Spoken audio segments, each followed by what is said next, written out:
વલસાડના કપરાડાની તાલુકા પંચાયત જ્યાં સામાન્ય સભામાં હોબાળો થયો, તોફાની બની સામાન્ય સભા. વિકાસની ગ્રાન્ટમાં ભેદભાવના કોંગ્રેસના આરોપથી સભામાં હંગામો થયો છે. તાલુકા પંચાયતના કેટલાક સભ્યોને ઓછી ગ્રાન્ટ ફળવાતી હોવાનો આરોપ લાગ્યો. કોંગ્રેસના આરોપોને તાલુકા પંચાયત પ્રમુખ હીરાબેને ફગાવ્યા છે. તો વલસાડની કપરાડા તાલુકા પંચાયતની સામાન્ય સભા હંગામી બની હતી. વિકાસની ગ્રાન્ટના ભેદભાવના કોંગ્રેસના આરોપથી સભામાં હંગામો થયો, જો કે તાલુકા પંચાયત પ્રમુખે આરોપોને ફગાવી દીધા છે.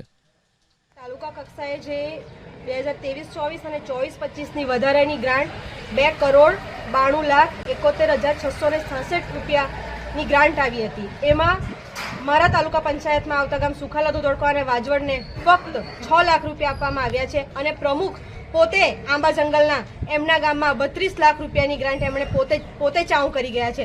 ત્યારે મારે એમના સામે સીધો આક્ષેપ છે કે તમે આવો અન્યાય શું કામ કરી રહ્યા છે.